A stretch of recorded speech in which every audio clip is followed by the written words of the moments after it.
Hello,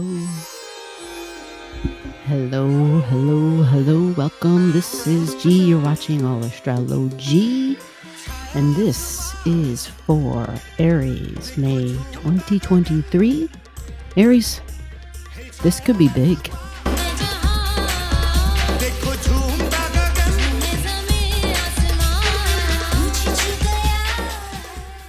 We have some events happening, and for the month of May, your sign is a pretty big deal.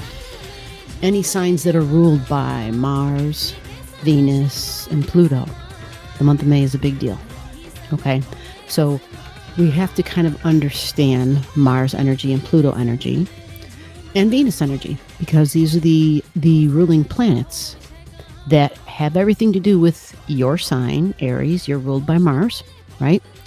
And Mars also is a co-ruler of Scorpio, right? And right at the beginning of May, we have an eclipse, May 5th eclipse. So Mars is activated here. Mars rules this eclipse, but so does Pluto. Mars and Pluto will rule this eclipse. This eclipse is at 14 degrees and 58 minutes. So what is it going to mean, right? It's a Scorpio eclipse, it's a lunar eclipse, it's a south node eclipse. So there's three things right there. But we also have two more events throughout this month that I'm also going to touch in and talk about. So I always say we're going to talk about three things, but it ends up being at least 9 or 12 sometimes, right? Because there's just so many things built into those three things. And that is astrology. It is complex. It is layered thinking. You have to be able to look at each layers, at all those layers and all those meanings, and then to be able to weave all that stuff together. So it's kind of, yeah, it's rich, it's deep, it can be intense. And right there, we've kind of described Mars and Pluto. Mars is assertive. It's powerful and assertive. It's fiery. It's impatient. It wants to start. It wants to be first. So it feels like it's running out of time. It always feels like I'm running against the clock, like the clock is ticking, like somebody's keeping track of time somewhere in some way, And so there's like that irritation, that irritability, but it also feels like it like it can get bored easily. Okay. And so when we talk about your sign, understanding where the eclipse is going to happen for you will be major, because it will also affect you, because Mars being the ruling planet, even though it's in Scorpio, planets talk, right? There's a thing I've heard other astrologers use the term like a mutual reception, a mutual receptivity. It's kind of like, well, they speak the same language. Mars can talk to Mars, right? Venus and Mercury can talk to each other. Venus and Neptune can talk to each other, right? So there's like certain planets that really get along all the time. Yeah. And there's like always this line of communication that's going. So it's like, friends of yours in your circle, your inner circle, where you're always keeping the lines of communication open to, like, no matter where you are, no matter what you're doing, how sometimes you got people and they're just like, yeah. And so it's kind of like that. There's just always like, there's always a check-in. There's always I'm with such and such zone right now. Or what did you do last night? Like that type of thing. That's always going on with these planets.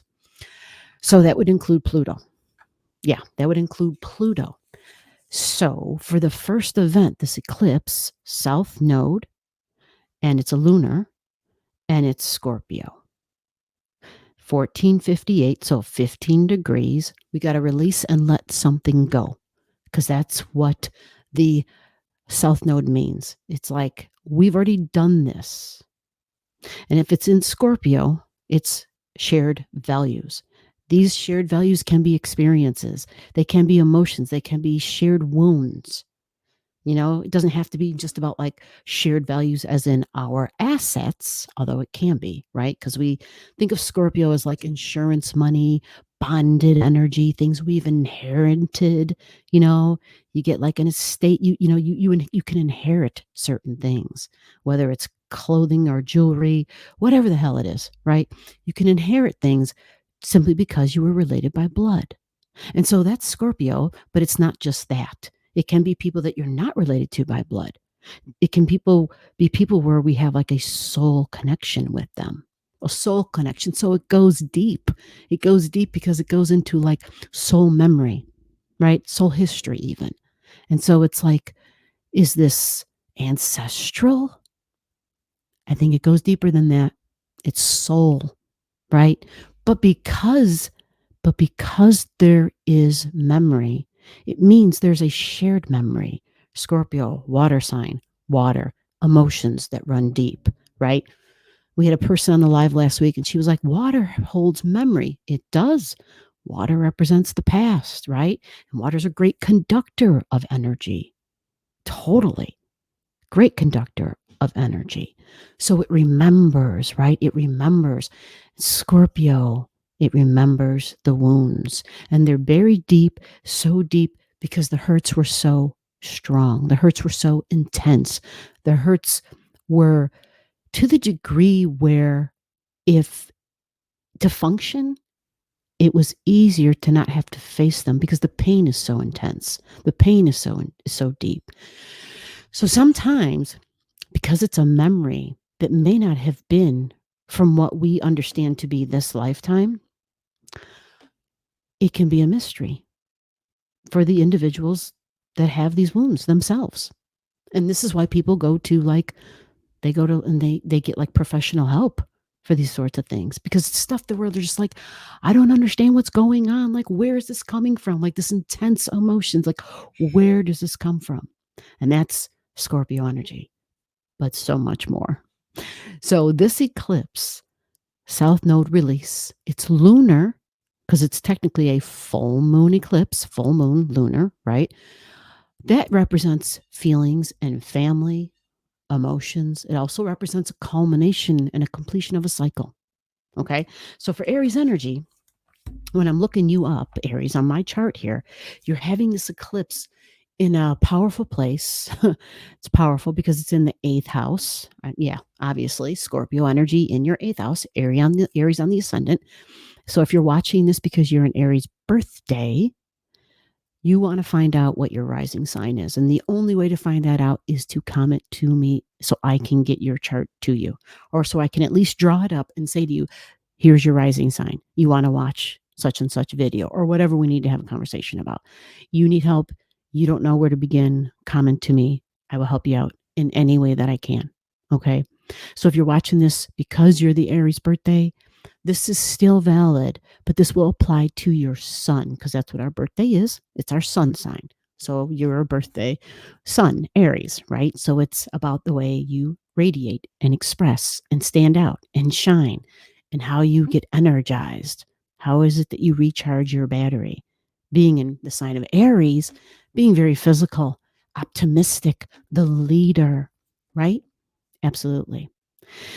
So having an eclipse in the 8th house, emotions and intense emotions and things from the past, this is the possibility for wonderful healing, wonderful release and healings, transforming and changing and elevating those energies, taking those wounds and helping others, because it's in the 8th house of the healer of the zodiac, Scorpio, 8th house. The healer of the zodiac is also the super detective of the zodiac. Lots of things, Scorpio, that magician, absolutely. Very psychic energy, right? So, a release and an ending and a closure, and that happens right at the beginning of the month. If you have something at those degrees, you are already in the process of it. You already know about it. Okay.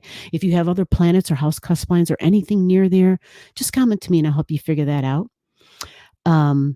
Because it could be, there could be something a couple of degrees away. There could be something a couple of degrees before, or could be, you're like, I'm not sure if this is in my 8th.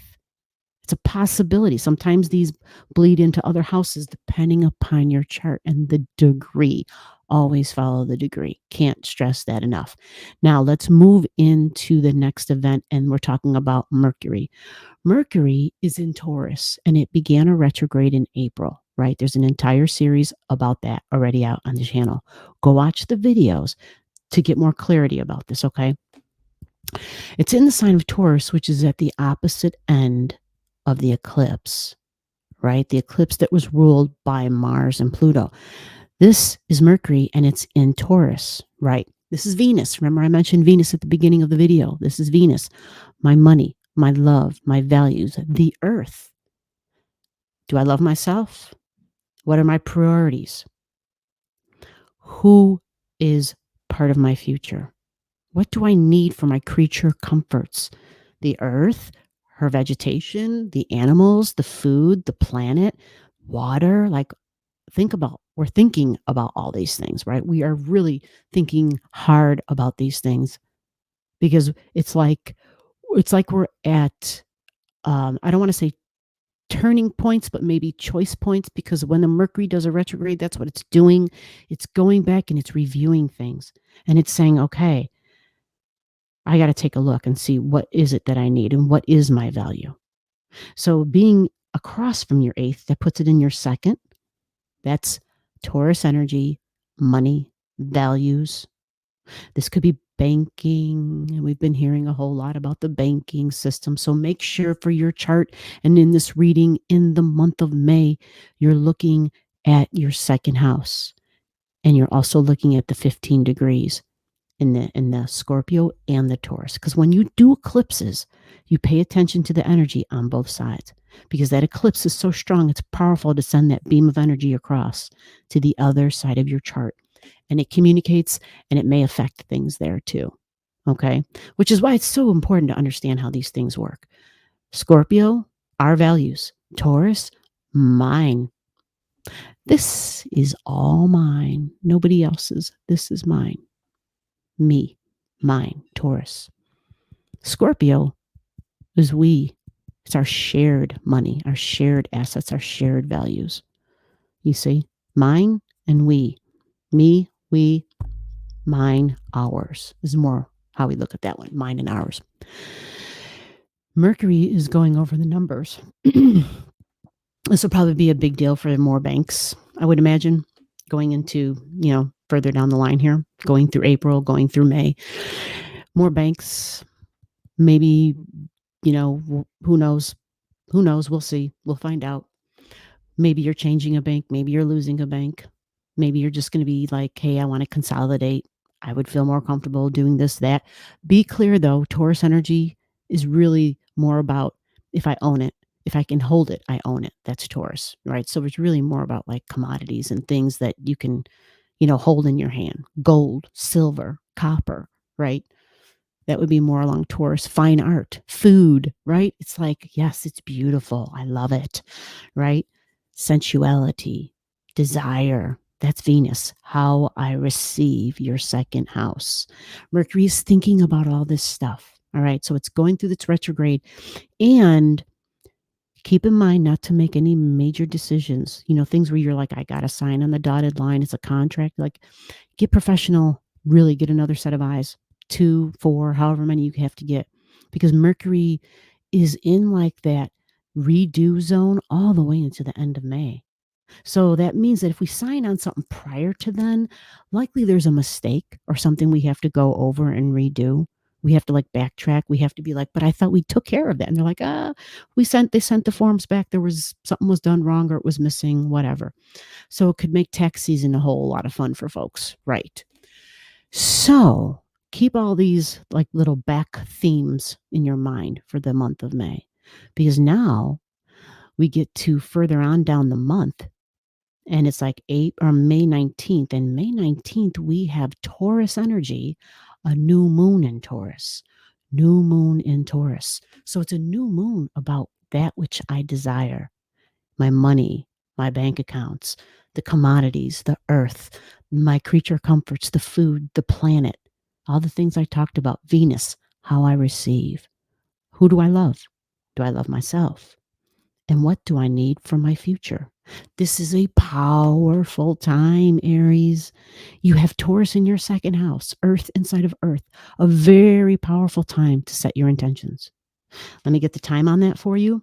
10:53 a.m. on the 19th. 10:53 a.m. This is a very powerful new moon because it's at 28 degrees and 25 minutes. Check your chart for that degree mark to make sure that it's in the second house. It may fall into the third house, and that could be very, very powerful. Actually, even more powerful. It's because that's the mind. If it falls into somebody's third and it's the mind and it's the thoughts and it's the thinking, it's like you easily manifest because Taurus is magnetic. And if it's in the place of the mind, all of a sudden, like you're just like this giant magnet. Like that's what I desire, and bam, it's just there. You draw it to you like bees to honey. Okay. Now, 28-25 is a mature degree. It's 28 degrees, very mature. So it's really more focused. It's not going to be more about just the base energy of Taurus, which is desires. Think of carnal desires, right? Like think of like the lower expression of that energy. The lower expression, all about just the food, all about food for just me, all about money and just money for me, all about, all about the five senses and how I can just feel everything I want to feel whenever I want to feel it, as much as I want to feel it, because it's Venus. Venus likes to look good, smell good, taste good. She's all about laying back and ready to receive. That is Venus. So this energy at 28 is grown up. This is a mature Venus. She is not going to just spend her money frivolously. She is looking down the road. She's thinking long-term, tangible financial securities. That's what she's thinking. She is definitely grown up and more mature here. She's able to talk and to communicate and plan. She's not going to just be like, ooh, shiny, and invest, or ooh, shiny, and spend, right? She doesn't need the short-term satisfactions like the younger degrees would need in Taurus energy, because this Venus is more mature. She uses her mind. She doesn't simply go by what her body is telling her, like, ooh, I want that. I must have it now. You know, the more mature Venus is like, yeah, I know. I hear what you're saying, but we're going to wait. We're going to wait. Maybe the next payday. We're saving money right now or whatever. Venus is going to be smart. She's going to be more methodical and cautious. She's not going to, she's going to be really about peace. And if she's operating on a really high level, she wants unity and she wants the best for all involved. She wants the best for the planet, especially. So she's a minimalist. She's going to upcycle and repurpose, recycle. Like she is doing everything she can for the planet. And she's going to use her ability, her speech, and maybe even her sound and her song to maybe, do things that can help others and help the planet. Like that would be that Venus energy used in a really beautiful, beneficial way for all involved, or for the most involved, the most good for all involved. Okay. So keep these wonderful little ways of expressing in mind, because as we go through life, we all operate on some of the lower levels and the average levels and then the high levels at different times. Sometimes we operate more on the lower level for a certain period of time, depending upon what we're going through. And then when things get a little bit easier in a certain area of our life, we notice that we start operating on a higher level, right? And so we just oscillate at different times, at different levels. And understanding that helps us to be a little bit more patient, Taurus, to be a little bit more patient, to be less stubborn, Taurus, stubborn, right? Slow to anger. They are slow to anger, but once you anger them and they charge like a bull in the pasture, watch out, right? So just be aware of all that Taurus energy, and be aware that you have the ability, the power in your hands to make manifest what you want for your future. You got any questions? Comment below. You have concerns you need to know, or you just want me to confirm or deny something for you in your chart or to clarify, comment below. I'll help you out in any way I can. Happy 2023 May, Aries. Bye-bye. Below the video, I'll have all the degrees for those of you who like to pay attention to the degrees in your chart. Again, if you don't know and you want to know, just comment below.